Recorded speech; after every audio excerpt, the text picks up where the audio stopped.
Good evening, everyone. My name is Robin Hughes, and I am one of the co-chairs for the Steering Committee for Housing for a Stronger LA. On behalf of Housing for a Stronger LA, I want to welcome you to this Mayoral Candidates Forum on Affordable Housing. We are very pleased with the turnout tonight. Over 500 of you have joined us this evening because you care about and are concerned about the housing crisis that we're facing in the region and in the city of Los Angeles. The purpose of this forum is to give the public an opportunity to learn more about the views and strategies of the three leading candidates on affordable housing policy and how they will address the affordable housing crisis if they were to become the next mayor of the city of Los Angeles. We will hear from the candidates their view on a range of issues from production and preservation to homelessness in our city and how they will position housing in their administration. I'd like to acknowledge and thank the candidates for joining us tonight and to engage in what we hope will be an informative dialogue. This is a critical time to engage in this discussion in a public forum as the industry has faced the elimination and significant reduction in major funding sources for housing. We have seen over a $72 million decline in local housing funds since 2008. These losses include over $50 million a year in redevelopment tax increment money, as well as $19 million in home funds. As an industry, we must continue to advocate for strong housing policy, including new funding sources. I'd like to acknowledge the other members of the steering committees of Housing for a Stronger LA. Their names are listed on the back of your program. This coalition of nonprofit and for-profit developers have come together to focus attention on the housing crisis and the critical need for the city to bring new funding sources for the production and preservation of affordable housing. The first step is the convening of this forum. We have worked towards, and over the next few months will continue to build a strong base of supporters who have a common goal of supporting housing as a means of promoting a healthy, sustainable, and economically viable Los Angeles. So we look forward to tonight's forum and hope that it is engaging. And with that, I'd like to introduce my co-chair, Tony Salazar. Thank you, Robin. Represented here today are developers, for-profits, nonprofits. I see banks and equity investors, advocates, construction people, attorneys, concerned citizens, government agencies and representatives, and social service organizations and foundations. It's the first time such a big, diverse group has come together to fight for a single issue, and that of providing and building more quality, decent, affordable housing for low-income families. On this issue, we're all on the same side. Everybody in this room and every organization they represent, we are all collectively together standing up for the affordable housing industry. Each of us strongly believe that quality affordable housing impacts families, transforms communities, and strengthens the city's economy. Creating and maintaining such housing takes all of us working together because none of us can do it alone. That's what we've learned, is that none of us can do it alone. Now that we understand this, we have proven that we can work together for the common good, stand shoulder to shoulder, and trust each other. This is not the last time we will be coming together to fight for this issue. And fight we will. Thank you for being here this evening. I hope to have a very informative discussion. Thank you, candidates, for joining us. I also have the pleasure of introducing our moderator. It's a good friend, a longtime friend, and this evening will be moderated by Dr. Raphael Bostic. Raphael is the Judith and John Bestronian Chair in Governance and Public Enterprise at the Saul Price School of Public Policy at the University of Southern California. He's recently returned to USC after serving 3 years in the Obama administration as Assistant Secretary of Policy Development and Research at the Department of Housing and Urban Development. He was Senate confirmed, which wasn't just hired.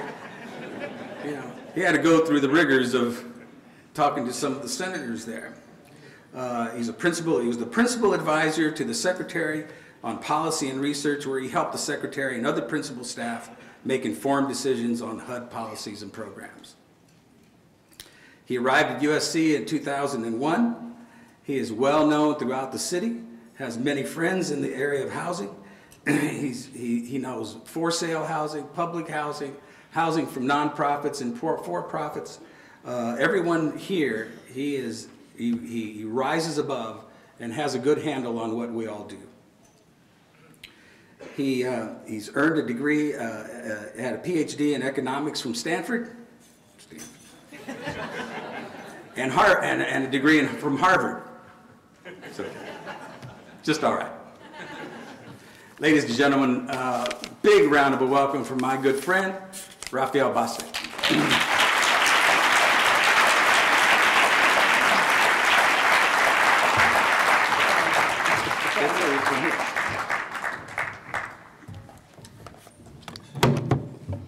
Good evening, everyone. It's really good to be here. It's good to be in Los Angeles as opposed to Washington. And it's good to be at a forum to talk about housing policy when it doesn't happen all the time. Housing has been so important to this country and to the city for much of the history of this country. And in the last 5 years, with the upheaval in housing and what it's done to the broader economy, it's really brought it to the fore. And even with that, it is hard to get public conversations about this, to talk about solutions. And I'm just so delighted to be a part of this, and so delighted that our candidates are willing to come and have this conversation. I think Robin and Tony both said it well. We are all on the same side, and the important thing that I think we should be thinking about in terms of what we're trying to accomplish is to make sure that everyone is housed well. The federal government has had a long history of a home ownership policy where it hasn't thought about housing as a broad perspective and thinking about there being many different options. And what we've learned is that that narrow approach is not one that works very well. And so we need to find a new way to go, and part of what tonight's conversation will be is to try to hear thoughts on what that way should look like and how we should accomplish that. And so it should be very interesting. We call this a forum specifically, as opposed to calling it a debate. This is really to hear the different perspectives next to each other, and then have you make some judgments about what makes the most sense and what's most appealing from a policy perspective. I've been asked to do two things. The first is to provide a backdrop for tonight's activities and the conversation. And then the second thing is to moderate the forum or discussion. I'm going to do the backdrop first, and then I'll tell you about the structure for the rest of the evening, and hopefully we can get through this with a degree of smoothness that gets us to the reception that follows afterwards. All right, so with that, what I wanted to do is just start by setting a little context so that we all start with the same set of facts. Too often we have conversations where people are talking from a different set of facts and understanding about where the world is, and so people talk past each other. And to the extent possible, we want to avoid that if we can. So I start with this picture, and this is a picture which shows what's happened to house prices in the ownership market nationally. And we had a significant run-up through the 2000s. It accelerated, and in 2006 we hit a different kind of cliff that we actually went over. It wasn't a fiscal one, it was a housing cliff. And in the months to follow afterwards, we saw prices drop precipitously, and that was what I spent a lot of my time in Washington trying to deal with limited success. This is the picture for California. And what you should notice is that the run-up is a whole lot steeper, and the decline is as well. And so what we've seen in California has been a very, very difficult situation in home ownership, and that has had real implications for what has happened in our rental markets as well. Now, I could talk, basically I usually do talk for 2 hours about the housing crisis. I've been given 5 minutes, so we're going to do this in an abbreviated way. We'll just say there are lots of issues in the home ownership and lots of problems that we have to resolve. What most economists thought was going to happen in housing, though, was that all these foreclosures were going to free up a bunch of units, which then would mean you'd have excess supply in the market and the rental markets would become more affordable and not less. It turned out that that isn't what happened. And in fact, the people who were foreclosed and left their homes, they became renters. And they put extra stress on rental markets. And what we've seen in many markets is that rents have actually gone up at the same time that foreclosure rates have gone up. Something that most economists didn't really understand, but we can talk later about the extent to which the general economic profession understands how housing markets work and how they function.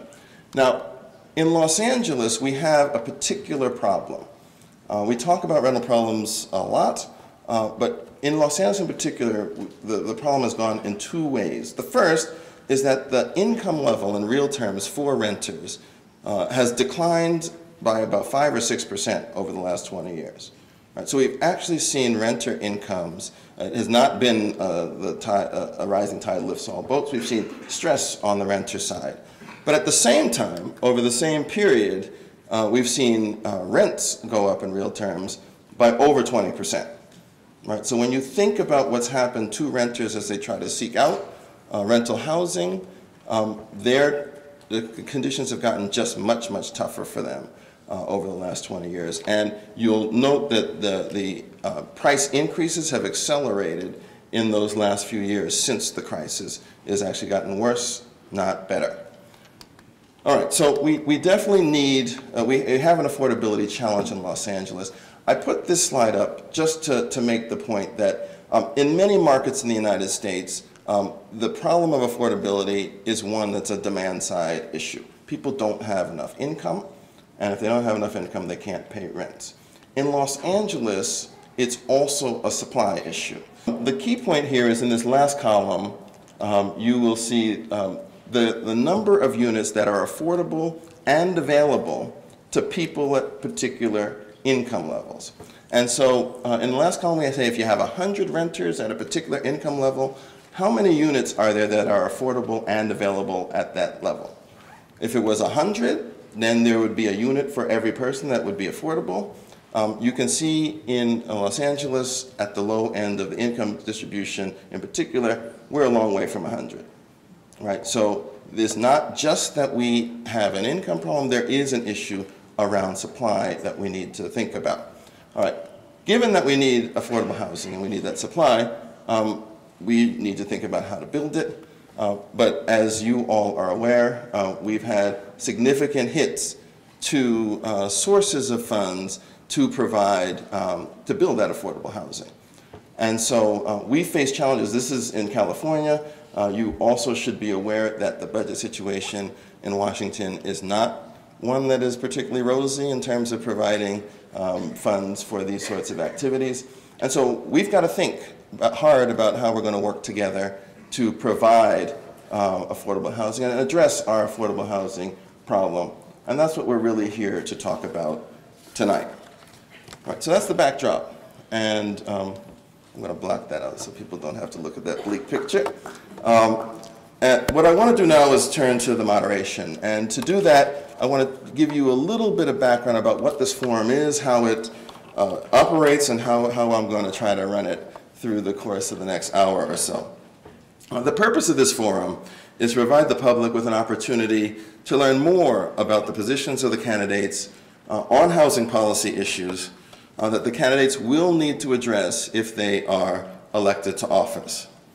And that the sponsorship of the forum by organizations listed in the program does not represent an endorsement of any of the particular participants or of particular policies per se. I have to say that just so that the sponsors will come back again later. I also want to just say a word about the candidate selection criteria. There were two criteria that were established for candidates to be invited to the forum. The first is that as of September 30th in 2012, which was a financial disclosure deadline for the LA City Ethics Commission, each candidate had to raise a minimum of $1 million. And secondly, the candidate had to have an FPPC ID number, a campaign committee, and a treasurer other than that candidate themselves. All right, and we have 3 candidates that met those criteria, and we are thankful that all 3 of those candidates are here tonight. Now, the format for this event, there will be 5 questions that I will pose to the candidates. The candidates will hopefully answer those questions and direct those responses either to me or to you in the audience.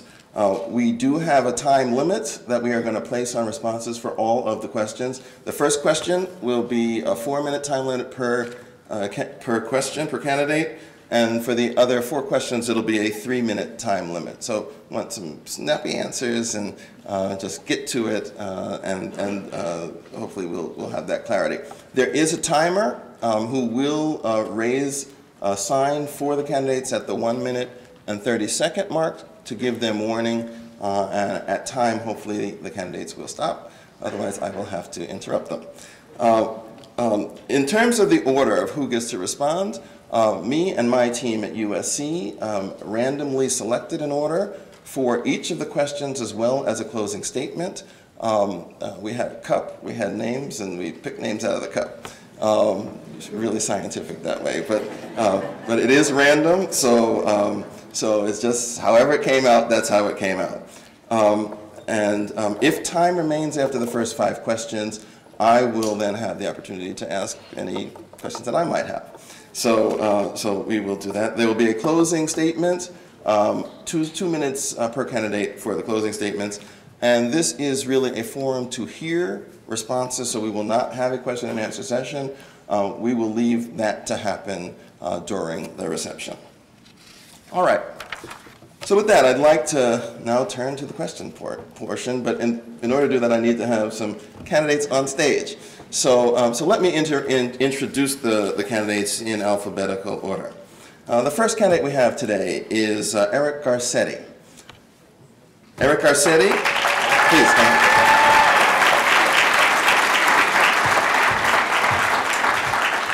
Eric is currently the council member representing the 13th Council District and was the City Council President from 2006 until 2012. He's been recognized for his policy leadership in environmentalism, leadership in idealism, and business tax reform, among other policies.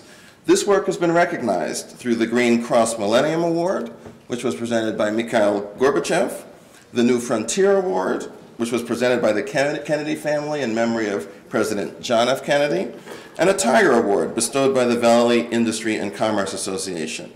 He received his bachelor's and master's from Columbia University in International Relations. Tony, can I do this? And he also studied as a Rhodes Scholar at Oxford and at the London School of Economics, and was a Rockefeller Foundation Next Generation Leadership Fellow. He has taught at Occidental College and at the University of Southern California. Welcome. All right. The second candidate I would like to introduce is Miss Wendy Greuel. Wendy?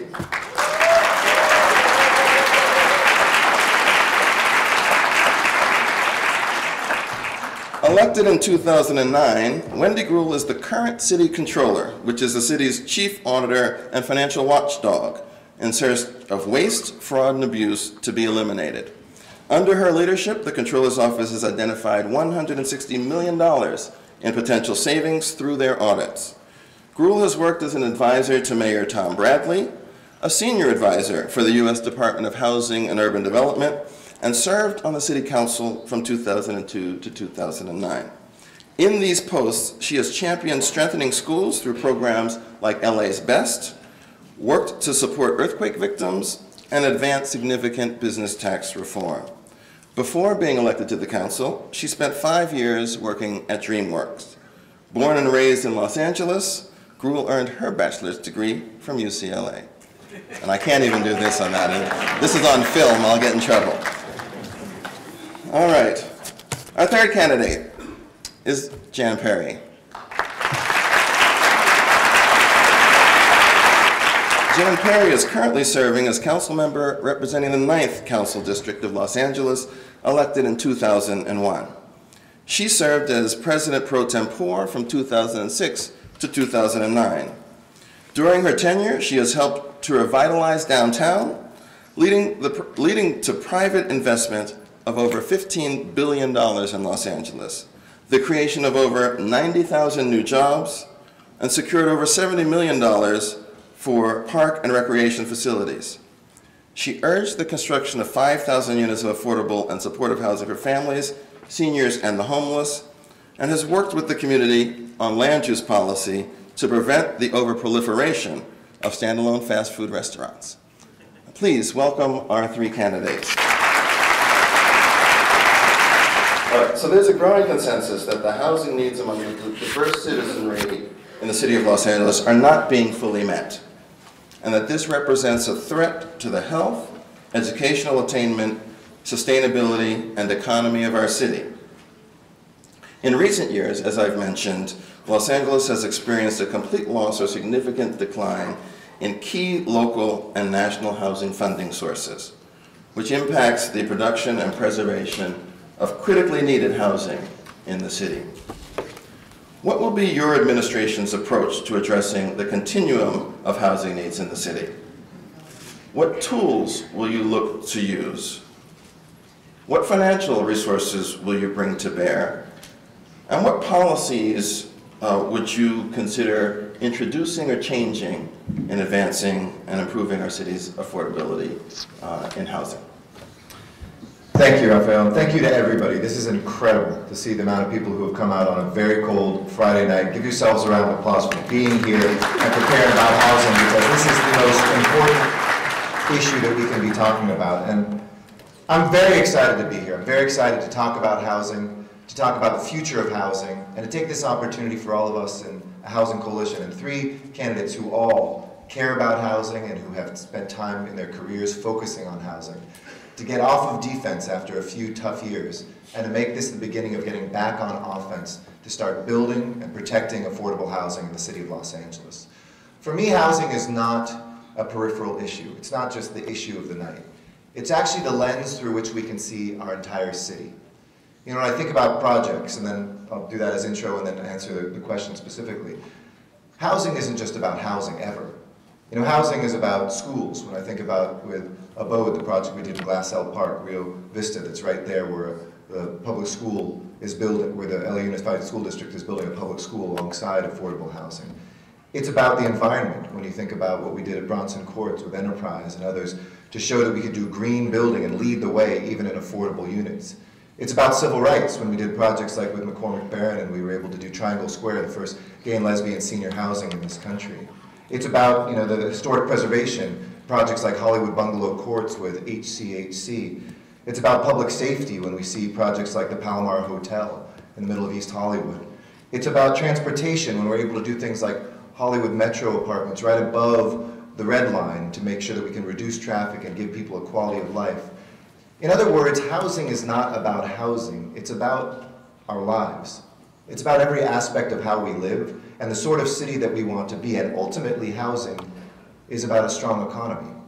Because we'll never get companies to come here, we'll never get people to be able to support their families if housing takes such a huge portion and isn't available, as we just saw in the statistics, for folks. I've been very proud to work with you for the last 11 and a half years on housing, on policies and on projects. Right now, we have built up an affordable housing trust fund that had resulted in $3 billion and 10,000 state level, and as mayor, I will do so. We're going to have to fight for our fair share at the federal level, and as mayor, I will do so. And we're going to need a local funding source here as well to ensure that we're never captive to those two levels for affordable housing. For instance, when we look at Sacramento, I can think of projects and policies that just didn't work in LA, because while there was money put aside, sometimes our state agencies failed to look at that gap between what income and housing prices is here, so we never got a single dollar. We need Sacramento to pay attention to Los Angeles as the biggest city and maybe give us a tax credit that's focused just on us, to look at programs that will be just for the city of Los Angeles because we're such an extraordinarily large part of this state. Second, we have to fight for our fair share of federal resources. You know, again, the funds that we use to cut housing have been cut by about 54% each year since the recession came. A side effect of even the fiscal cliff discussions right now is that we may lose further funding as well.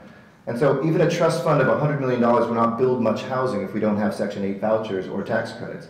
So we have to fight there, and I will. And lastly, with about 15 seconds left, I will fight for a local source. And I don't just talk the talk, I've walked the walk. I put Measure H on the ballot, and with so many of you, we raised so many funds and came this close to passing a $1 billion bond to control our own destiny.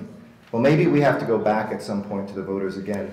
Maybe we have to look at what we can do. We need to think about that, but without $100 million here locally for affordable housing, we will continue to suffer and to see companies leave and communities go away. So thank you for the question. I look forward to getting into this, and thank you to the two candidates who are up here with me for their extraordinary records on housing too. Thank you, Councilman. Next up is Councilman Perry. Thank you. Let me see. I hope I don't blow the speaker out. It's on. Okay. So good evening, everybody, and I want to thank the Los Angeles Business Council, and in particular the Livable Communities Advisory Committee members, for working so very, very hard to put this forum together. And I'm very excited because I've been an affordable housing advocate since first being elected in 2001, and have brought a high volume of units into the marketplace and have been able to house people and put them on a different path in their lives. Now, if Los Angeles intends to have a bright and prosperous future, we must focus on creating new housing and renovating existing housing that will fully meet the needs of our growing population. Now, for myself, I have partnered with for-profit and nonprofit affordable housing developers to bring online over 4,000 units of new affordable housing in my council district alone. And I say partnered with because no one does this alone. It is always a collective effort. But I can say that the housing has met the need of families, of people who are formerly homeless, transitional aged youth, special needs individuals, and grandparents raising their grandchildren. And working with the departments, the housing, the former redevelopment agency, which I was very sad to lose, the state and the county, and private institutional lenders, which I think we must acknowledge. We've been able to create, by working side by side, many options for people. Now, overcrowding and declining housing stock continue to be a problem in this city, so I have done affordable housing units for families with appropriately sized units for families that are not just a nuclear family, but an extended family, and renovated a large percentage of our historic housing here in the city of Los Angeles. But what's most interesting to me is to be able to provide a new socioeconomic pathway into the middle class by building mixed-use projects like Meta Housing on Central Avenue, a prime example of how dense housing, family housing, can be intelligently placed on a pedestrian-oriented corridor like Central Avenue over neighborhood retail, or rehabilitation projects. Just opened the 28th Street YMCA with Clifford Beers Housing and the Coalition for Responsible Community Development to demonstrate how an architectural gem, one designed by architect Paul Williams, can be repurposed, brought back to life, and to serve a special needs community while preserving and honoring the rich history of our community. I've worked with affordable housing activists to preserve affordable housing at SRO Housing. And while we are enjoying the benefits of specialized housing, like serving women in Skid Row at the Downtown Women's Center, it's important, and it will be important for the next mayor to seize that opportunity, run with that initiative, and grow these supported housing opportunities and services where they continue to be the most needed. Now, I did that by conveying a very old building that the city owned to the Downtown Women's Center for $1. They raised $30 million to rehabilitate the building, and now there are over 70 elderly women who are living in a stable and permanent housing situation. So I'm going to continue to advocate for and support the Affordable Housing Trust Fund and look for new streams of revenue to bolster it and to grow it. Just recently, I was able to work with the University of Southern California to negotiate an additional $20 million for the Affordable Housing Trust Fund through a development agreement on the University Village project. I authored the transfer of floor area rights that allows developers to purchase additional density from the convention center and to transfer that for a benefit to the public, to bring more units online. Those are the kinds of opportunities that I will continue to look for, to search for, to fight for as mayor, so that we can leverage city resources with private institutional lenders and federal funders to bring more units online. I am a true believer in the development of affordable housing. Thank you, Councilman. Controller Greuel. Well, welcome back home as a fellow Huddite. We survived Washington and came back. I'm so happy to be here today, and particularly, as everyone has said, the importance of so many individuals being here tonight and represented on a Friday night, talking about housing for the future of Los Angeles. Many of you in this room taught me everything I know about housing. Many of you in this room I met in 1983 when I was just starting working for Mayor Tom Bradley. When I think about why I'm running for mayor of Los Angeles, I know I want to be a mayor for all of LA, so that no one is left behind. On the issue of housing, on the issue of education, on the issue of social services. I'm also fighting to make sure that we have the kind of city that provides the jobs that we want to have for our residents and our families and our friends. To be able to create a transportation system that allows for the connection between housing and transportation. To make sure that we have bike lanes and a transportation system that is connected for one and all. You know, as mayor, I will use the experience I had after the Northridge earthquake, which many of you, we sat in a room and said, what are we going to do with thousands of units that were lost? But we worked together to advocate and to ensure that we had $1 billion delivered to our communities and to our city. As a city of more than 4 million residents, we know that we have to provide housing for low-income families and individuals. We have to make sure that our teachers and our laborers and our firefighters and our police officers have somewhere to live across the city. And as someone who has a long history in working in housing, I know how important it is for us to be strategic about what we're doing.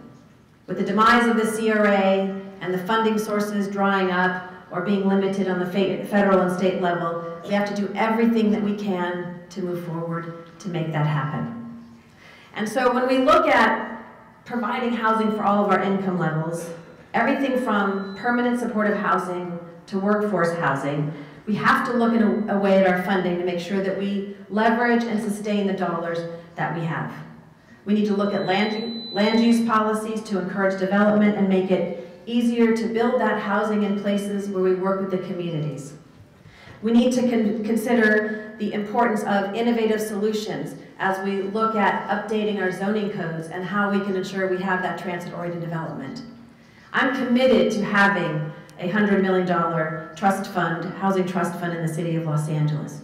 This must continue, but it is important to note that accountability and outcomes are critical to that.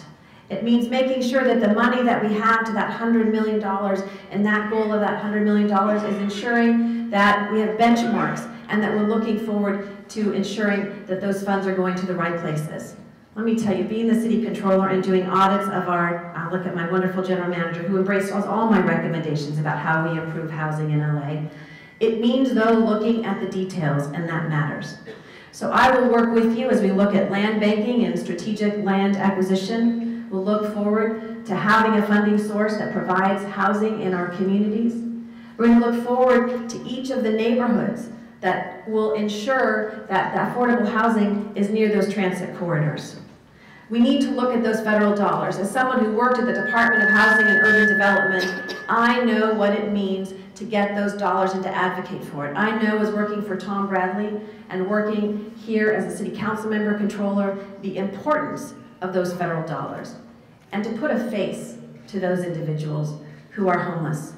Just a few weeks ago in the holidays, as I met this family, the mother was taking care of her mother who had Alzheimer's, the father was a construction worker, and they were homeless for 5 months. They couldn't afford to where they lived. That's the face of what we need to address in Los Angeles.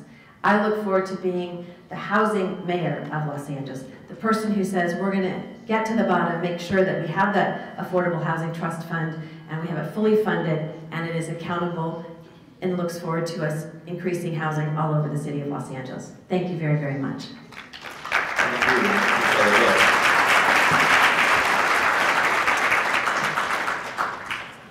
I should mention that the first question we gave 4 minutes apiece because we didn't really give them an opportunity to make an opening statement. So you'll note that they all started with an opening statement anyway, so we figured that was going to happen and allocated some extra time for that.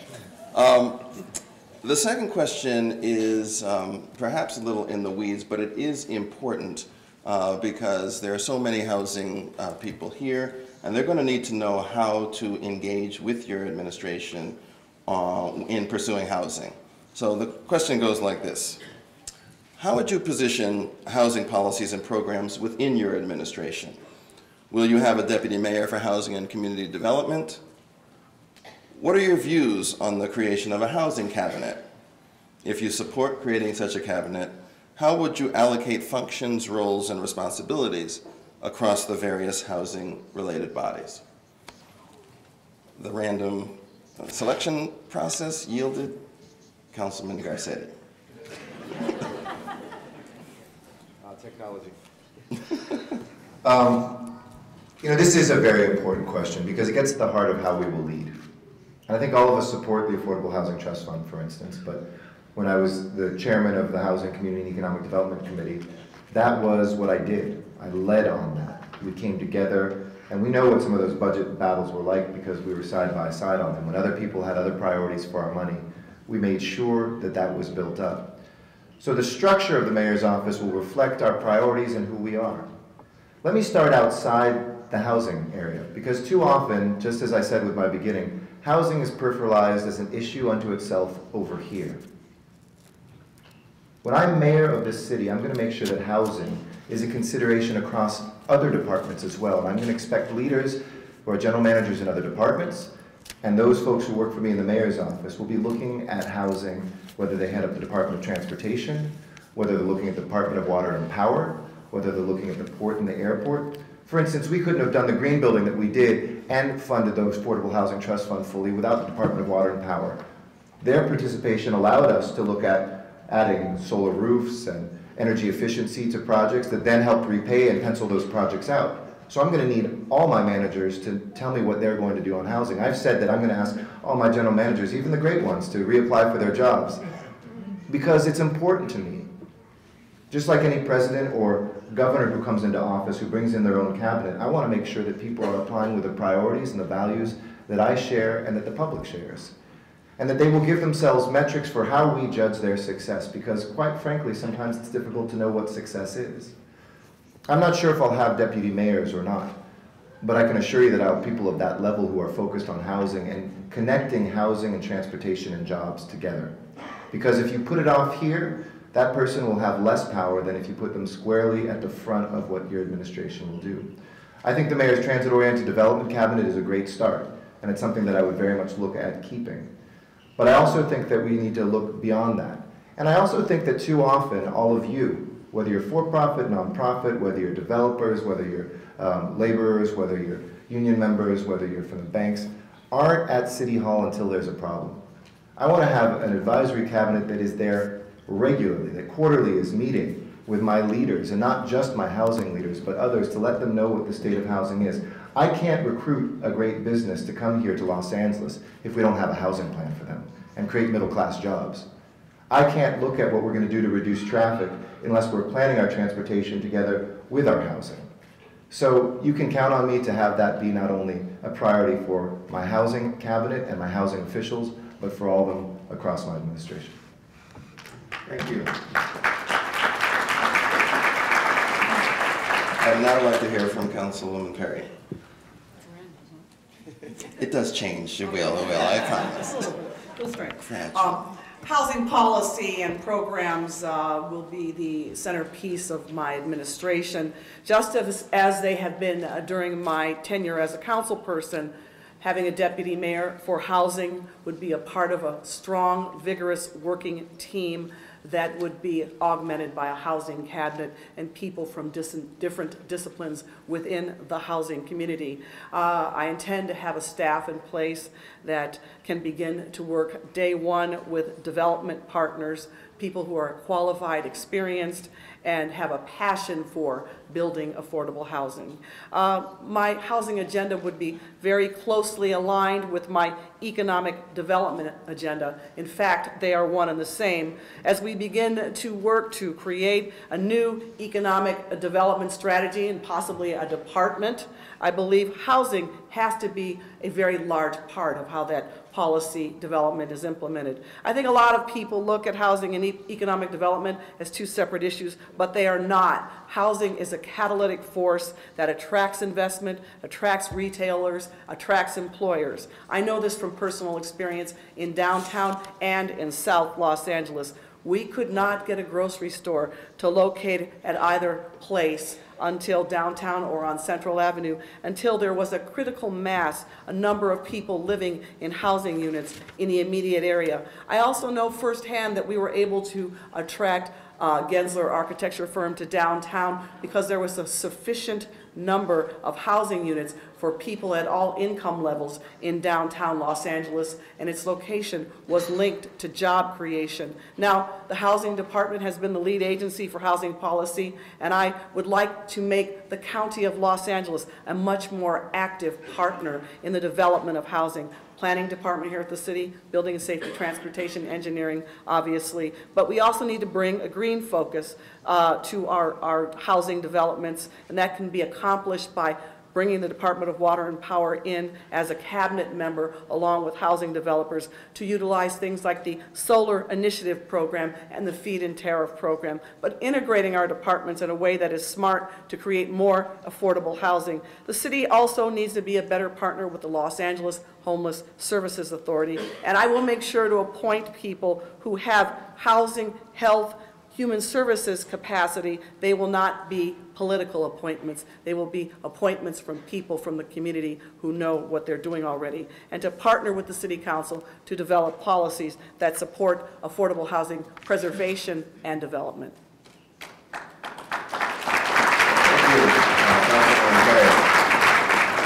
you. I'm just going to say you're saving the best for last in each of those questions. Don't be so fast. You know, I started my career working for Mayor Tom Bradley, and I can't be here tonight with all of you without making a special mention of the person who was responsible for making sure we had the first housing department for the city of Los Angeles, Gary Squire, who we lost recently, and who was the person who put together that first blue ribbon task force to figure out how we bring all these departments together. And I remember he came to me, because I'd been in the mayor's office a little bit longer than him, and he said, "What do you think? I'm going to create a new department for the housing department for the city of LA. I said, "Oh, that's going to be tough. People don't like to change their ways." Well, guess what? It was the right thing to do. It's the right thing to do today to make sure that all of the disparate entities we have in the city of Los Angeles that are dealing with housing are in one place. That we make sure that each of those departments that are not in housing but have some relationship are actually part of it. Remember when I came onto the city council and I filled Joel Wax's seat and I chaired the Housing and Community Development Committee. And I remember my first response was, thank goodness nothing has changed, because I could just ease on in. The problem was nothing had changed about how we were dealing with the issue of housing. Most of my career has been dealing with creating affordable housing and opportunities. In my administration, it will be a top priority. I will have a deputy mayor level position that will be dealing with housing. Someone who has the experience, and the knowledge about how we're going to leverage our public-private partnerships, how we're going to have the focus and attention that we hold our departments accountable to make sure that we're actually getting the job done, and to make sure that we don't have the overlap and we're breaking down those silos. Right now, we have a huge problem that we've lost the CRA, who was helpful in identifying and working with the kinds of projects we wanted to see happen in Los Angeles. We're seeing the numbers of the money that is coming to Los Angeles diminishing, and that we have to be able to have a department that is competitive. We have to have an entity like the City of Los Angeles and the mayor who understands the importance of competing for those housing dollars and in making people want to be in Los Angeles. I have a proven record of holding the department's feet to the fire, whether it be HACLA or the housing department, to say the money needs to go for housing first and foremost. That we have to work with the departments to streamline and to ensure that it's not just a 6-year delay. The mayor's responsibility is to ensure that those departments are held accountable. I've done that as city controller. The priority for me will be housing for all in LA, and to make sure that we have to look at that zoning code so that we can do that. We can't wait as long as we have since the 1950s to be able to review our zoning code. But most importantly, as mayor of Los Angeles, each of you will have a seat at the table. Each of you will be part of how we're going to solve this housing problem in LA. And it will be important to have that cabinet and that engagement with all of you. So my commitment, my history, and my involvement is going to be that housing will be a top priority. Thank you, Councilmember. The third question, we will transition from general discussion of housing and structure to issues around the relationship between housing and transportation. As the city partners with Metro to implement capital programs to improve the region's transit corridors and public rail and bus systems, how will your administration ensure that the development of a wide range of housing occurs within these transit corridors? We'll start with Councilman Garcetti. This is God's honest truth, though. Let's tell you. We can just rotate if you want. I'm happy with that too. You know, this is a great question because it gets to the heart of that interconnectivity that I talked about, of how housing and transportation and jobs have to click together. And I think all of us will have the right answers up here. But I also think this is a question for all of you to assess of who's actually done the work, who's had the most experience getting those sorts of projects done. And I'm very proud that the work Jackie Goldberg did before me to lay down a subway line that came through Hollywood, laid down the foundation, not just for the resurgence of Hollywood, where violent crime is down by 2/3, where jobs are up, where we've led the city in job growth. According to the Chamber of Commerce, in the midst of a recession, we're up in jobs when other places are down. But we've kept the income level that exists in Hollywood as well, so that today we're allowing working class and middle class folks to be together in a neighborhood. Take, for instance, the W Hotel, the project at Hollywood and Vine. That is a hotel for folks who visit here, and that's great because it provides jobs in the tourism industry. There's condominiums there for folks who, are moving back to the flats at the Boulevard, movie stars who haven't lived in Hollywood in 50 years.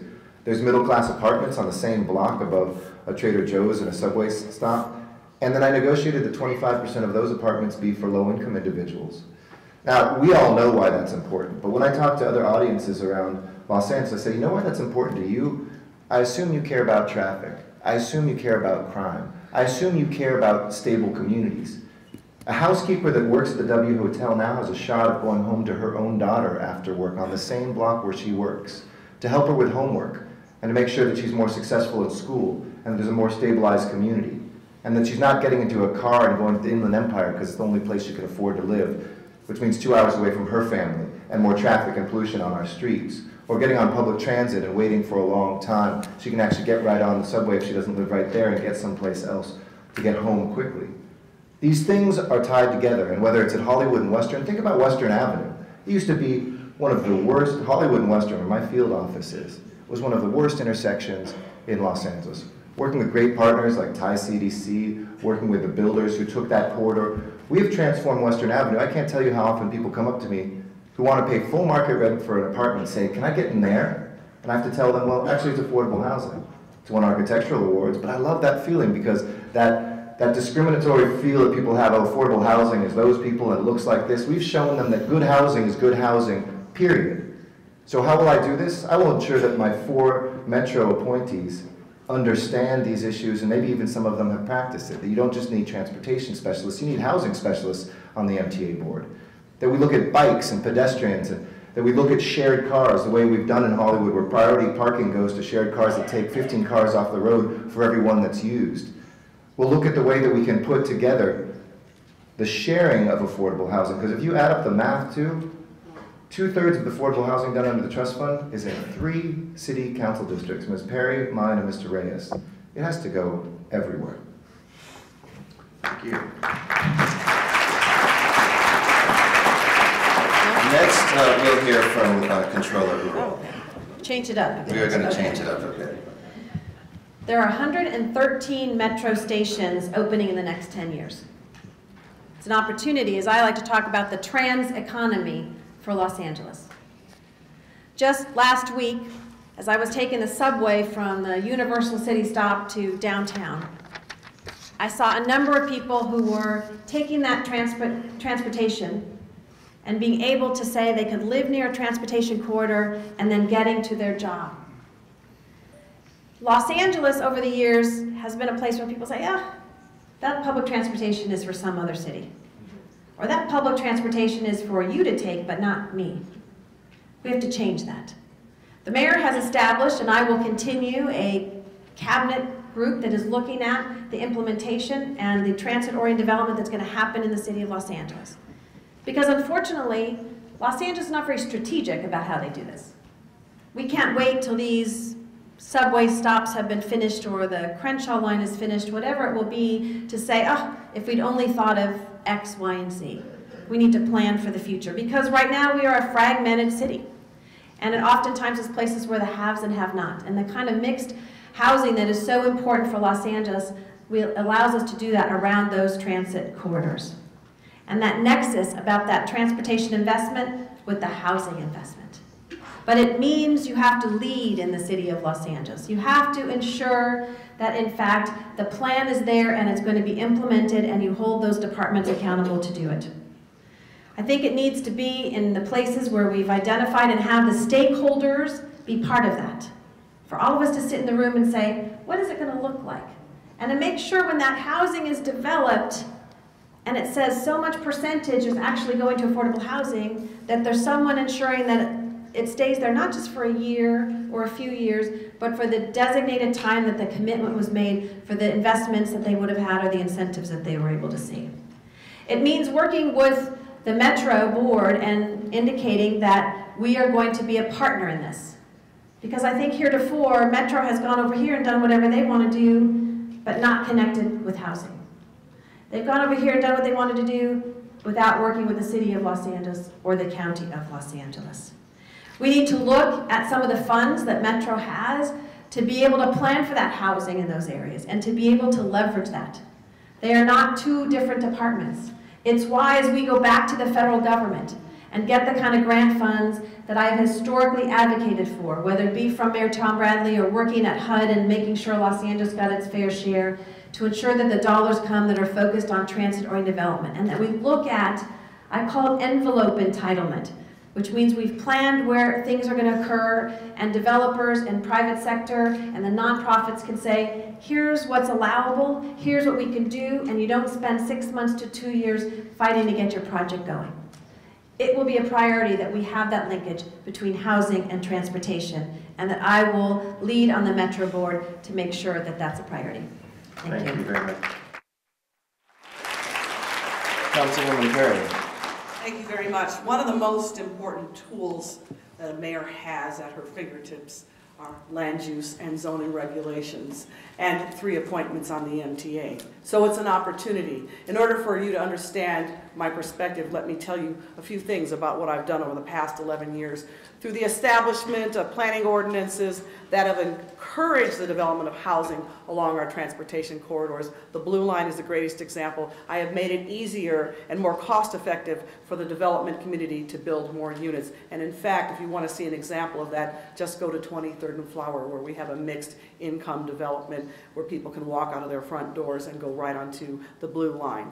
I have served as former chairwoman of the Exposition Light Rail Construction Authority and was really pleased and thrilled to complete the first 8.6 miles, but also to join with our community activists and stakeholders to go through the community plan update process to create overlay zones that target our transit corridors like Washington Boulevard, for example. But I have worked with Metro to develop land for housing by existing light rail stations. Again, citing 23rd and Flower as an example. Another example, a city-owned parcel located adjacent to the Little Tokyo Arts District station that has enormous potential for the development of affordable housing once the regional connector gets there. Additionally, the MTA owns a lot of excess land that could be used to support housing development. Another example, and I have worked on this for years, the non-revenue connector, a swath of land that bisects our city for 20+ miles in South Los Angeles that runs parallel to Exposition Boulevard and could serve new and existing housing developments through the provision of open space. Now, I have worked with the MTA to develop open space for a transformative 4-phase project and to remove a former plating company and to develop housing for purchase and for rental at 28th and San Pedro near an elementary school. Townhomes and apartments. This is how you build a city, one block at a time. I know that this model could be employed in other parts of the city. So as a mayor, I would look for opportunities both large and small, because Los Angeles is largely a built-out city. We have to be creative and turn to places like Metro to improve infrastructure around stations, add neighborhoods serving retail, add child care centers, grocery stores, health clinics that make it much more appealing for housing development, and to use the land that Metro has that they have no plans for the next 30 years and put housing on it instead. Thank you, Councilman Perry. All right, the fourth question for the evening is another transition to home ownership in neighborhoods. Over the past 4 years, tens of thousands of Angelenos have lost their homes due to foreclosure. And today, many homes lay abandoned, bringing blight to neighborhoods all across the city, from South LA to East LA to the northern and western San Fernando Valley. As mayor, how will you address the housing ownership meltdown and its impact on families and neighborhoods? And we'll start by hearing from Controller Greuel. Very much. Clearly, the foreclosure crisis has impacted not only Los Angeles, but cities and counties across the country. The importance of ensuring in LA that we hold the banks accountable for the ways in which they have been dealing with some of our families who have been foreclosed upon. I was very pleased to work with One LA and so many other organizations to meet with the banks and say, we need a better way, to ensure that we sit in the same room and see how do we preserve families to stay in their homes. What was so disconcerting to me was that a family who may have bought their house and been given that loan for $500,000, the value of that house was now maybe $250,000. And although they couldn't pay that $500,000 loan, they'd be eligible for that $250,000. So they would foreclose on that house, and then they would give it to someone else, and they would have been able to afford that $250,000. In Los Angeles, we need to ensure that we look at relationships with those banks, but we also look at ensuring what has happened to those foreclosed homes and opportunities. One of the things that I'm doing is auditing the city's neighborhood stabilization program to determine if the grant programs that are specifically focused on that are being used effectively. And although we've done a good job, we have a long way to go to maximize those dollars in a much better way. When I look at our communities and our neighborhoods and the kinds of things we did on the City Council and as I did as controller and as the representative for HUD, because the last huge foreclosure crisis we had was during the time when I was working for Henry Cisneros. And we called many of these neighborhoods ghost towns, because in certain places in our regions, and particularly in Riverside and San Bernardino, we had the highest amount of foreclosures in the entire country. So when we address it in the future, it has to be everything from ensuring that we educate those individuals and families who are applying and be eligible to get those loans, to make sure that as banks are in the situation that they are going to step up to the plate and it not just be about the money, but it be about the people. That we look at how the city of Los Angeles is dealing with those foreclosed homes, those which in fact have gone into our neighborhoods and potentially are blight, and bring down the rest of the value of those homes. So although we see housing going up, and we've seen as far as individuals in Los Angeles and families, that those foreclosures we're seeing a number go down, it doesn't mean the crisis is over. You need someone in the mayor's office who is going to have the plan for that future, who's going to ensure that we work with the federal government and the public and private sector to address the issue of foreclosure and use the policies that we have and hold people accountable. Everyone's dream is to own a home one day. And we need to make sure that it doesn't become a nightmare and that we help them in doing that. And with you, all of you, we can do that together. Thank you, Councilor Greuel. Councilwoman Perry. As mayor, I come with the experience knowing that the foreclosure crisis rocked our economy and brought development nearly to a standstill. I come in service from a community of South Los Angeles that has been hit the hardest, but has been one of the greatest beneficiaries of HUD's Neighborhood Stabilization Program. This federal program has helped families purchase foreclosed homes and rehabilitate properties and acquired properties that were a constant source of blight, and you know as well as I, abandoned homes, foreclosed homes can bring down an entire neighborhood. I was very strategic in using the NSP to fund the rehabilitation of many projects, and I just want to tell you about one that has a large emotional impact on a community. It was the Dunbar Hotel, and it has become a national model, a model NSP project for others to emulate. It restored a national historic landmark, provided affordable housing for seniors and family. It will have new ground for retail, and best of all, it created new jobs, construction jobs, and will bring permanent jobs to the community of Central Avenue. That's how you leverage federal funds, bringing other people along. Now, as mayor, I know the foreclosure crisis will not be over anytime soon. People are still underwater in their home investment, and they need help to access modification programs. And so I will continue to partner with banking institutions and community-based organizations such as the Los Angeles Neighborhood Housing Services or Operation Hope to educate people about home loans and to help with loan modifications.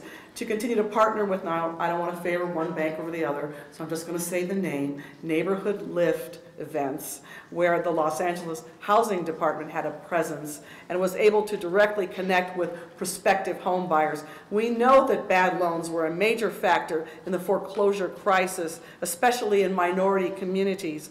The city has to continue to support organizations that help people through a complicated financing and home buying process. Now, I am currently working with Civic Enterprise on a small lot subdivision for first-time home buyers at 69th and Main Street. This is a template, again, that we can take citywide to do infill housing and to do it smart, to do it intelligently. I worked on the development of the transitional housing program to leverage federal funds that helped to capture or to help people who are about to be evicted from often foreclosed property that had changed ownership, or that new ownership no longer wanted to use Section 8, another way to force people out of housing, and to relocate residents instead through the provision of a first and last month deposit for a new home. The key to being wise and aggressive as a new mayor is to be aware and alert on what is happening to people in real time and to develop policies that serve those goals. Thank you, Councilwoman Perry. Councilman Garcetti. Thank you.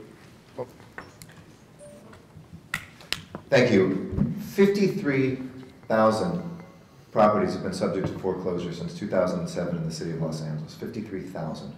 Multiply that by the families that live there, and you get an idea of just how large the scope is. Imagine the Coliseum filled 3 times over, and you get a sense of how many people have been touched by this. I'm very proud that the work that we've done in the midst of this has been leading the country, not just following, but leading the country in terms of some of the toughest laws and some of the strongest responses.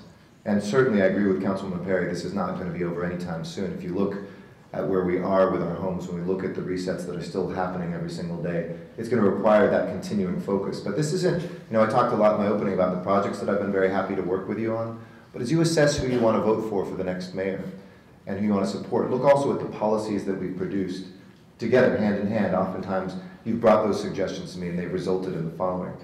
Even before the crash of the market, we saw foreclosures ticking up. And I jumped into, right after Katrina, having seen Operation Hope, a group that Ms. Perry just mentioned, use a hotline to help people stay in their homes in the midst of that crisis. I reached out to them and I said, could we do something similar for folks that are beginning to lose their homes? To get volunteer bankers on the phone using the same software that they had with their own banks, because so often it's the shame around this that nobody gets help. It's complicated, they don't know what to do, they feel a sense of shame that they're not able to stay in their own home and support their own family.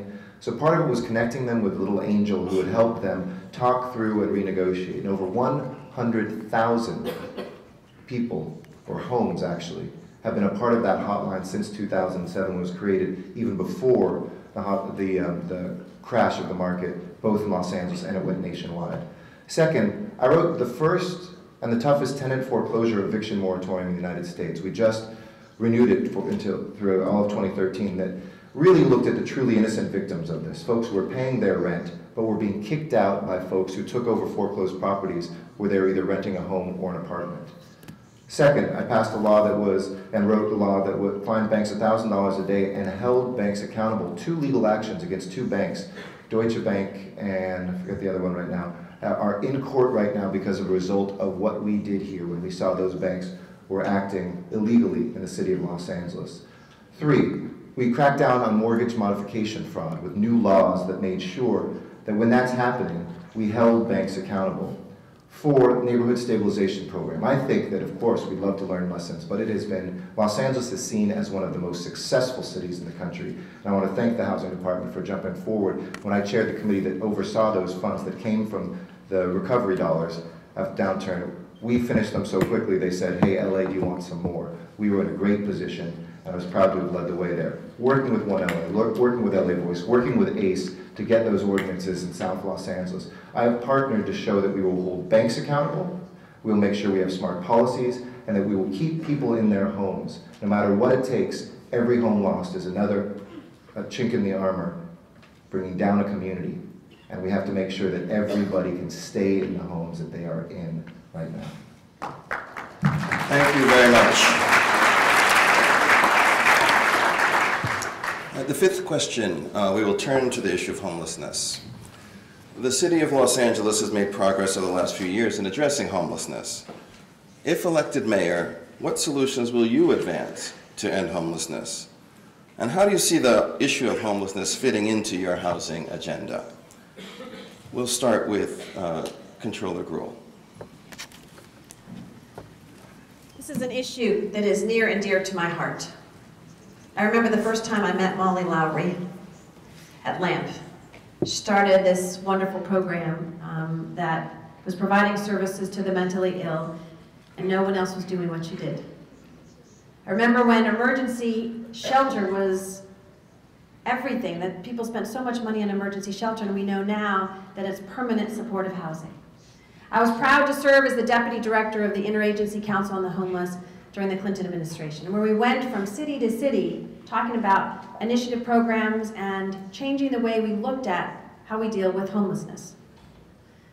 I believe that in our lifetime and in my time as mayor that we will focus in and end homelessness, because we need to stop it before it starts. Think about all of those families who have just become homeless is the one I described earlier from LA Family Housing that I saw during the holidays, who have just had a little bit of help to stay in their home for a few months. It would have cost government a lot less. And we would have helped their children who were still going to school and embarrassed that they had become homeless. But their parents made sure they went to school every single day. When we look at the kind of funds that we need to ensure that on the state level and the federal level, that we are getting our fair share for homeless services. We need to make sure that our veterans who are coming home do not become homeless. It's criminal to me that 40% of our homeless are veterans. It's criminal to me that the mental health services that are so necessary allow people to be on the streets. The kind of partnership that is important is bringing together all those levels of government and nonprofits and ensuring that they actually get the money that they need and that we're coordinating. In the 1980s, we actually sued the County of Los Angeles. My first time I was ever deposed, not something you want to have done. Gave that deposition. And talking about why we were suing the county, because we wanted to make sure that the funds that were going for general relief were enough to make sure that they were housed. And out of that came the creation of the LA Homeless Service Authority. And the first grant I was proud to be able to give with Henry Cisneros was $20 million for the city to help in that continuum of care. We have an exciting opportunity here with our business community and United Way moving forward to implement a lot of the recommendations to create that affordable housing that we desperately need. To ensure that we have those social services and we're coordinating with the County of Los Angeles. In a few weeks, we're going to have the count of our homeless in our region. If you haven't been out and done that, it is an important way to see those individuals who sometimes are not seen by all. And make sure that they are counted. And that we tell them the next mayor of Los Angeles is going to make homelessness a priority and to end it. And to make sure that we can look at some of the ways the homeless prevention and rapid housing and making sure that we have the money used in the right ways to each of those departments. So I look forward to all of us working together to, yes, end homelessness. Yes, to make sure that we prevent it before it ever happens by providing the dollars necessary. And to be able to ensure that no one lives in their car, no one lives on the street, while we are all working hard to solve homelessness. Thank you. Thank you, Controller Greuel. Councilwoman Perry, you're up next. Thank you very much. I represented Skid Row or Central City East for the last 11 years. And so I think I can speak with some credibility about the importance of building affordable and permanent supportive housing and that it needs to be built across the entire city. As mayor, I will look for opportunities to create new supportive housing throughout the city by supporting the trust fund and working with homeless providers on a housing first model.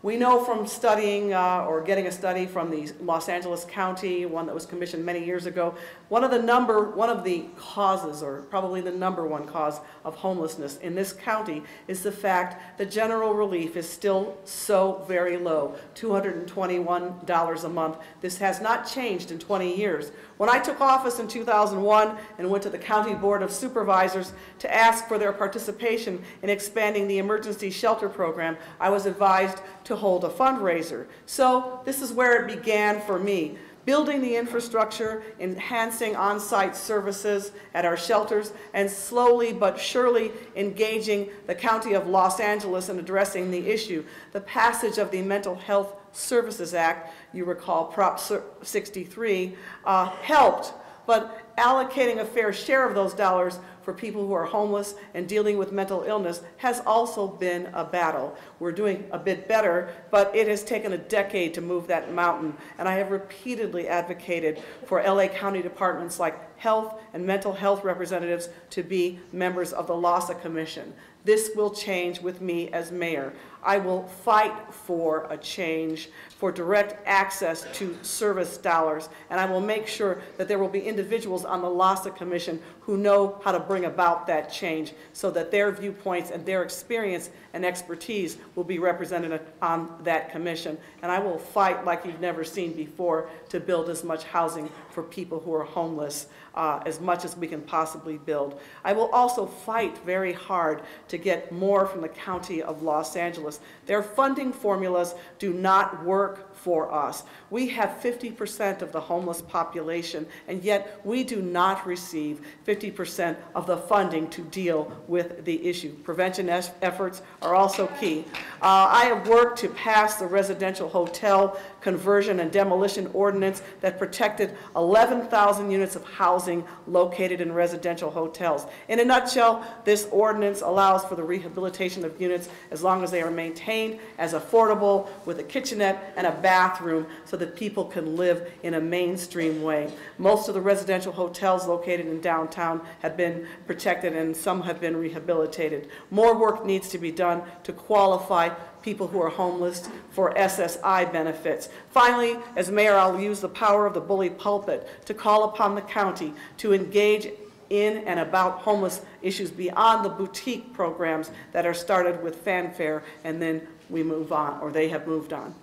Thank you, Councilmember. And Councilmember Garcetti. A woman came up to me outside my field office in last year in Hollywood who I had met at a community forum a couple of years earlier. And in Spanish, she started speaking to me. She was there with her teenage son. And I said, "Hi, how are you?" And she said, "Doing, not so well. I lost my job a couple months ago. And then we didn't have enough money to make the rent last week. And last night I spent the night in a homeless shelter with my son. And it was far away from here where we lived. And my son can't get back to high school at Helen Bernstein High School because we're too far away. And Mr. Garcetti, I need your help. I've got to get him back to school tomorrow." The look in her face, the sense that we always talk about homelessness and statistics, and we hear that we're the homeless capital, and there's, tonight while we are warm in bed, there will be 23,000 folks who are not necessarily, or who are at risk of not even being in a bed. That I will not manage homelessness as the next mayor. I will end homelessness as the next mayor. We have got to be serious about moving forward because we know how to do it now. It's not a question of, hey, figure out the magic way to end homelessness. It's a question of political will and funding. Everybody deserves 4 walls, a roof, and a door. Worked with Councilwoman Perry to extend out for the first time year-round shelters so it wasn't just cold and wet weather programs. I agree with her that the county needs to start paying LA its fair share. But we have to build, we have to prevent, and we have to look at the homeless population in a nuanced way. I've been spit on for suggesting that we have permanent supportive housing in neighborhoods like Hollywood, the villas at Gower. We've turned folks who used to spit at me into people who call themselves now homeless advocates. Because when they saw how beautiful it was, when they saw the issue wasn't whether they were going to bring homeless people to the neighborhood or not, but whether they were going to house the homeless individuals that were there or not, we were able to change things. How do we prevent? The sham condo conversion evictions, which I authored, getting rid of, increasing relocation amounts, the eviction ordinance for foreclosed properties that I mentioned, that prevents. We fought and won in the 9th Circuit the expansion of the RSO to go to HUD loan properties. For the first time, even though the state won't let you touch the RSO, we fought and won that. We pushed that. Looking at veterans, we increased the amount of BASH vouchers that we have. Working with public counsel, right now I have a program that I led with our dollars in the city to make sure that veterans who are coming home know about the programs that they're not accessing right now that kicks them out on the street. Half of the veterans that are at Los Angeles City College right now going to school are homeless. These are folks returning from Afghanistan and Iraq who have fought for our country, are going to school, and they don't have a place to live. We're talking a lot about the fiscal cliff, but as mayor, I'm going to talk about the housing cliff. How can the federal government, as they're expanding job programs and everything else in the midst of a recession, cut housing dollars? It is unacceptable. Last year they cut one program by 44%, and every year for the last 5 years they've cut housing dollars, and they want us to get out of the recession that way? We have to make sure, and I'll close with this, that we look at the homeless population in a nuanced way. LGBT youth, which I've brought to the forum in Hollywood, and also looking closely at foster youth who emancipate as well. as our chronic homeless. Thank you, Councilman Garcetti. So we've had 5 questions, and we only have the closing statements left. What I want to do, I'm going to modify this a little bit and ask that each of you, in your closing statements, say a little bit about what it is that you see as game-changing in your approach to housing policy in the U.S. and in Los Angeles. You've talked about a lot of different policies, a lot of things that you guys all well-versed. But where do we flip the switch to move to a different level? And I'd like to get your thoughts on that. So I'll let you think, because they didn't know I was going to say that. And while they're thinking, I was remiss. We have a number of distinguished people here that I wanted to introduce. We have, and as I call your name, please stand up, wave to the crowd, and that will make me happy. So we have 2 commissioners from the Housing Authority of the City of Los Angeles, Margarita Gar and Dennis Hernandez. Margarita and Dennis. We have a commissioner on disability, Teresa De Vera. And we have the planning commissioner, Bill Roshan. Let's go back down. In government agencies, we have the CEO of the Housing Authority of the City of Los Angeles, Doug Guthrie. And we have an assistant general manager of the LA Housing Department, Helmi Hisarich. As well as an executive officer from LAHD, Reshmore Cervantes. And finally, all those folks you'd expect to see here, because they work in housing and they want to make sure they know what's going on. We have a couple of other folks who didn't have to be here, really.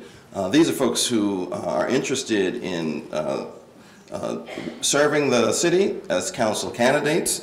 There are 3 of them. The first is Christy Clark, running for Council District 7. Christy. The second is Michael Schaefer, running for Council District 13. And the third is David Roberts, who's running for Council District 9. Is he still here? Oh, he's over here. There you are. Thank you. I want to thank all of you candidates for coming. As I said at the outset, housing isn't always on the docket for these types of policy issues, and your presence actually speaks volumes for what you think about it, so thank you. So now let's turn to our candidates and their closing statements. As I said, they have 2 minutes apiece. We might give them a little more since I've added a twist on the game changer. And to open, we will hear from Councilwoman Perry. Thank you very much, and I think it's been a wonderful evening, and I appreciate the opportunity to share my viewpoints and experience and vision for how I would be as mayor. The game changer for me is a sustained focus in leadership and political will to bring affordable, permanent, supportive housing on a city-wide basis. Every community has its needs. Every community has its populations to be served. And to develop a strategy of connectivity with the providers, with the developers, with the lenders, and to lobby to increase public assistance so that we can truly work in a strategic way with all levels of government to end homelessness. Housing is a heart and soul issue that encompasses everything from eradicating homelessness to providing a foundation for people to be stable and to build a community. Now, I've said before that this would be one of the highest priorities, the highest priority in my administration, one that integrates transportation and zoning and planning along with economic development, but to leverage government resources with city-owned parcels and buildings and right-of-ways wherever we can find a bit of land on which to build. As mayor, I would make sure that we grab it, find a developer, and build on it, and put people back into housing, and to make sure that we do it intelligently with transfer of floor area rights so we can leverage other streams of revenue to make up for what we lost when we lost the redevelopment agency. So I'll create new opportunities for partners and continue to engage the public and private entities on housing development with the passage of Measure R. Again, another opportunity to expand our public transit network, but to bring housing into areas that follow the transportation. We are in a great position to do this for the future as we continue to develop and expand our transportation infrastructure. And I'm deeply appreciative and grateful to the work of all the housing advocates. I've learned a great deal from working with all of you, starting with Sister Diane and Juanita Tate. It has been my goal from day one to live that dream out and to deliver on the promise to put people in stable living situations so that they can move forward with their lives. As the next mayor, I would have the power to influence communities, other cities, and the county to do much, much more to house everyone and their families. Thank you very much. Thank you, Councilwoman Perry. Next, we'd like to hear from Controller Greuel. Talk about a game changer. It's making sure that we don't have anyone homeless on the street. My history, my experience is making sure that everyone has the right to housing. I will be a mayor, as I mentioned earlier, for all of Los Angeles. I will be a fighter and a champion. My history demonstrates that I have done that.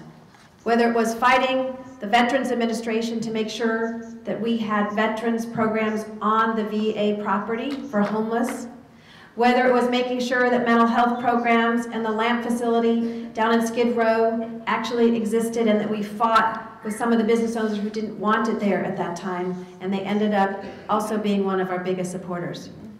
To a domestic violence facility that was for permanent housing for those that had been victims with their families, and a community that didn't want it. To remind people in this city that we are only all a paycheck away from potentially being homeless. To remind all of Los Angeles that the next mayor of LA has the experience as I have, whether it be working for Tom Bradley for 10 years, working on the issues of housing and homelessness, or working nationally on the issues of homelessness with Henry Cisneros, or being the person who's responsible for coordinating the $1 billion for HUD to get us out of that crisis after the Northridge earthquake, or to make sure that we have the dollars to rebuild LA. I will be a mayor that understands the relationship between jobs, housing, economic development, transportation, and yes, education, because our future depends on it. I will be a mayor that will make some of those tough choices and stand up and say, we can do better.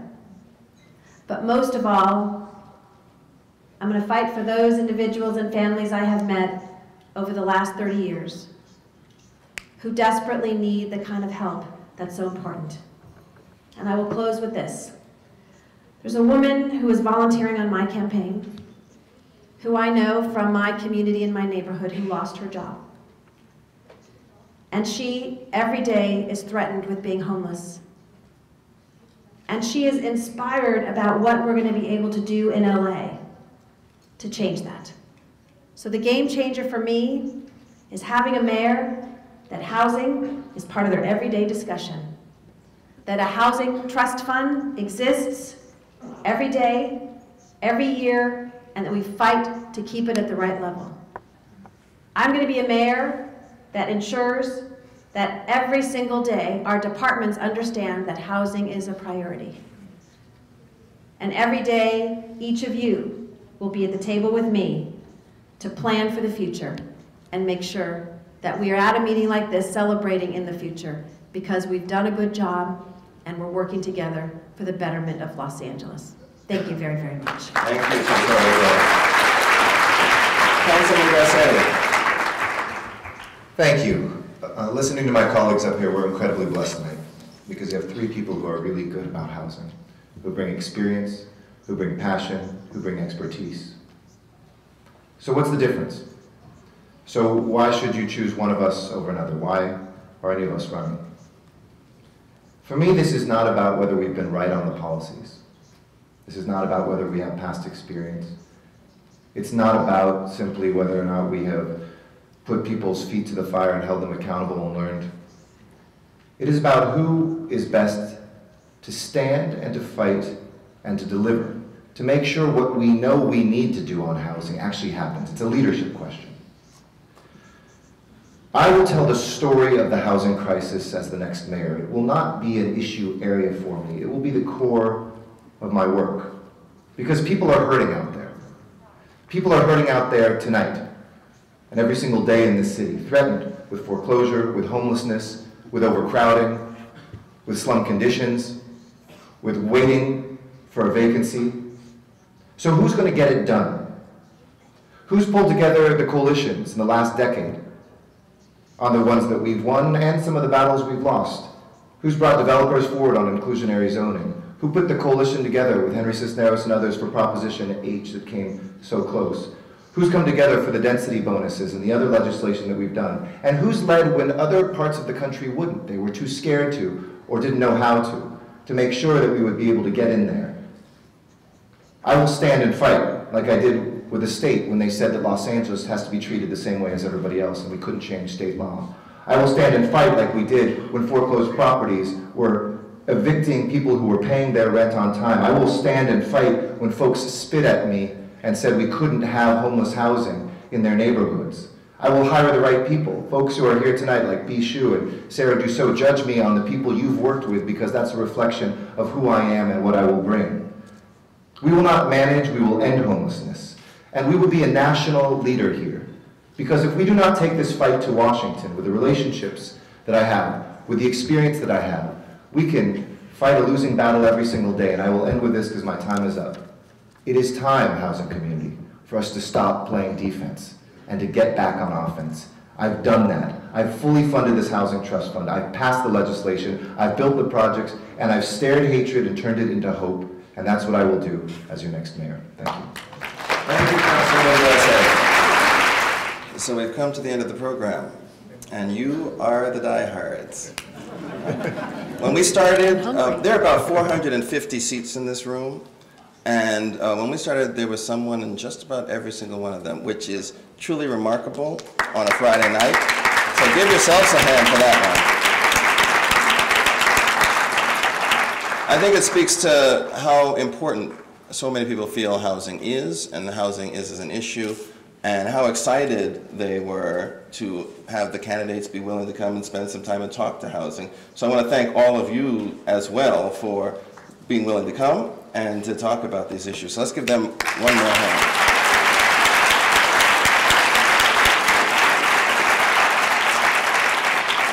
And I want to finally thank the group Housing for a Stronger Los Angeles for all the work that they've done to put this together.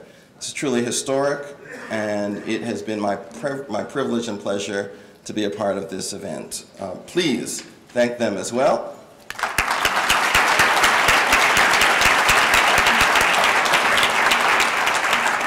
And now, with all the thanks done, I'd like to invite you all to stay for a light reception, which will be happening in the registration area. And a round of applause for our moderator, who always gets her up.